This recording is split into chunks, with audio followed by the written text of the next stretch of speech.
வங்காள விரிகுடாவில் கடந்த 4ஆம் திகதி இந்தோனேசியாவிற்கு மேற்காக உருவாகிய காற்றுச் சுழற்சி தற்பொழுது ஆழ்ந்த காற்றழுத்த தாழ்வு மண்டலமாக வலுப்பெற்று இன்றைய நிலையில் தற்பொழுது அதாவது 9ஆம் திகதி முற்பகல் 10:30 மணி அளவில் திருகோணமலைக்கும் மட்டக்களப்புக்கும் இடையில் குறிப்பாக வாகரையிலிருந்து கிழக்கு திசையில் 80 கிலோமீட்டர் தொலைவில் மையம் கொண்டிருக்கின்றது.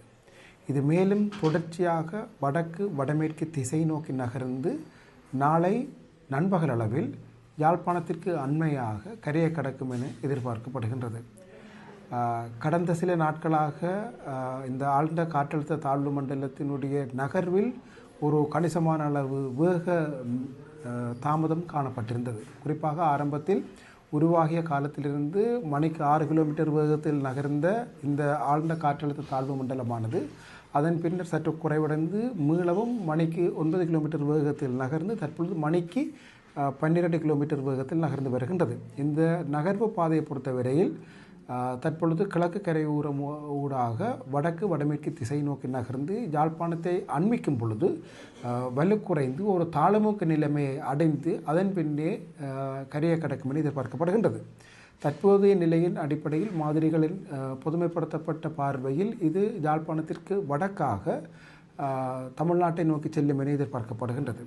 இதன் காரணமாக கிழக்கு மாகாணத்தின் பல பகுதிகளிலும் மிதமானது முதல் கனமானது வரையான மழை கிடைத்து வருகின்றது. பல பிரதேசங்களில் கடல் கொந்தளிப்பு காரணமாகவும் அலைகளின் அதிகளவிலான உயரம் காரணமாகவும் குடியிருப்புகளுக்குள் கடல் நீர் வந்திருப்பதாக தகவல்கள் வந்திருக்கின்றன. அந்த அடிப்படையில் கல்முனை பகுதிகளில் இந்த கடல் நீரினுடைய உள்வருகை அவதானிக்கப்பட்டிருக்கின்றது. அதே நேரம் யாழ்ப்பாணத்திலும் பருத்தித்துறையிலும் முல்லைத்தீவு பகுதிகளிலும் இந்த கடல் கொந்தளிப்பினூடாக கடல் நீர் குடியிருப்புகள் வருகின்ற செயற்பாடு அவதானிக்க முடிகின்றது. காற்றின் வேகத்தை பொறுத்தவரையில் தற்பொழுது இது நிலை கொண்டிருக்கின்ற மட்டக்களப்புக்கும் திருகோணமலைக்கும் இடைப்பட்ட பகுதியில் மணிக்கு 40 கிலோமீட்டர் வேகத்தில் காற்று வீசி வருகின்றது. ஆனால் இது வடக்கு பகுதியை நோக்கி நகருகின்ற பொழுது முல்லைத்தீவை அண்மிக்கும் பொழுது காற்றினுடைய வேகம் மேலும் அதிகரிக்கும் என எதிர்பார்க்கப்படுகின்றது. வடக்கு மாகாணத்தில் நேற்று இரவு முதல் ஆங்காங்கே மிதமான மழை பதிவாகி வந்திருந்தது. அந்த நிலைமை இன்று மாலை தீவிரமடைந்து இன்று இரவு முதல் நாளை பகல் வரையும் அல்லது நாளை பிற்பகல் வரையும் பல பகுதிகளுக்கும் கனமான மழை கிடைப்பதற்கான வாய்ப்புகள் காணப்படுகின்றன. ஒப்பீட்டு ரீதியில் ஏனைய பகுதிகளோடு ஒப்பிடுகின்ற பொழுது இந்த நகர்வு பாதையினுடைய செல்வாக்கின் காரணமாகவும் இந்த காற்றழுத்த தாழ்வு மண்டலமாக இருக்கின்ற இந்த நிலைமை யாழ்ப்பாணத்தை அண்மிக்கும் பொழுது ஒரு காற்றழுத்த தாழ்வு நிலையாக வலு குறைந்து கடந்தாலும் கூட யாழ்ப்பாணம் மிக கனமழையை பெறும் என எதிர்பார்க்கப்படுகின்றது.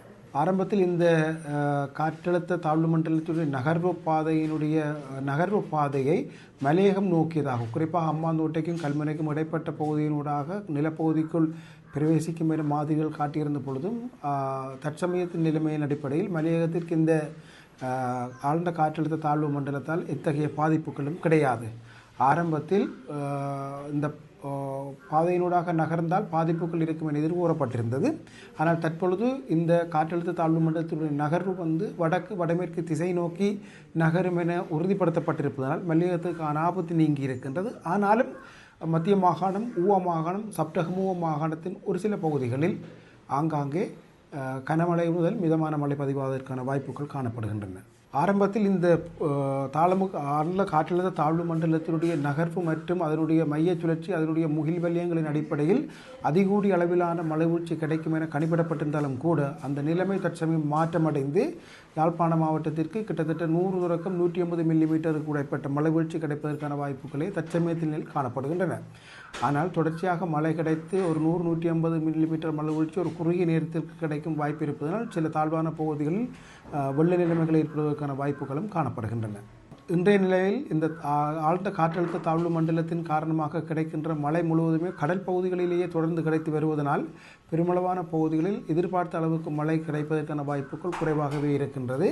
ஆயினும் ஒரு சில பகுதிகளில் குறிப்பாக முல்லைத்தீவு, திருகோணமலை, வடமராட்சி கிழக்கு, யாழ்ப்பாணம் போன்றவற்றில் பரவலாக கனமானது முதல் மிக கனமானது வரையான மழை கிடைக்கும் என எதிர்பார்க்கப்படுவதனால் தாழ்நில பகுதிகளில் ஒரு சில பிரதேசங்களில் வெள்ள அனர்த்தங்கள் நிகழ்வதற்கான வாய்ப்புகள் காணப்படுகின்றன. இன்றைய இந்த நிமிடம் வரை அது ஒரு ஆழ்ந்த காற்றழுத்த தாழ்வு மண்டலமாகவே காணப்படுகின்றது. இந்த ஆழ்ந்த காற்றழுத்த தாழ்வு மண்டலம் என்பது புயலுக்கு முந்தைய நிலைமையின் அடிப்படையிலேயே கணிப்பிடப்படுகின்றது.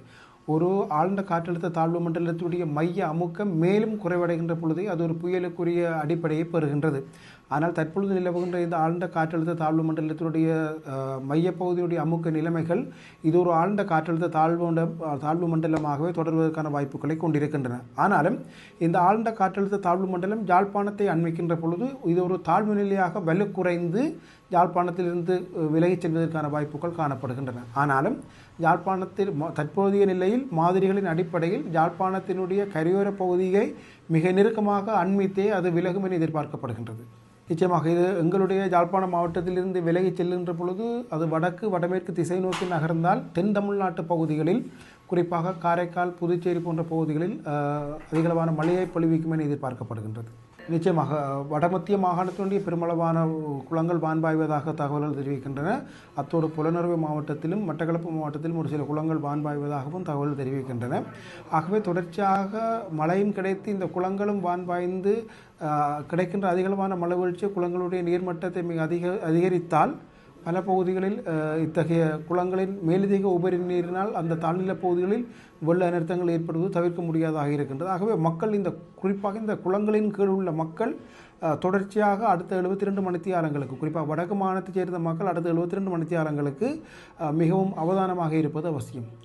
ஏனென்றால் இந்த ஆழ்ந்த காற்றழுத்த தாழ்வு மண்டலத்துடைய நகர்வு திருகோணமலையிலிருந்து தொடர்ச்சியாக முல்லைத்தீவிலிருந்து திருகோணமலைக்கும் முல்லைத்தீவுக்கும் இடையாக கரையோர நிலப்பகுதியை அண்மித்ததாகவே நகரும் என்பதால் நிச்சயமாக கரையோர மக்களினுடைய பாதுகாப்பை நாங்கள் உறுதிப்படுத்த வேண்டும். என்றால் பெருமளவான பிரதேசங்களில் கனமான வேகத்தோடு காற்று வீசுவதற்கும் கனமழை கிடைப்பதற்கும் கரையோர பகுதியில் வாய்ப்பு இருப்பதால் கரையோர பகுதியில் இருக்கின்ற மக்கள் தொடர்ச்சியாக அவதானமாக இருப்பது அவசியமாகும். மேலதிக செய்திகளுக்காக எமது யூடியூப் தளத்தை சப்ஸ்கிரைப் செய்யுங்கள்.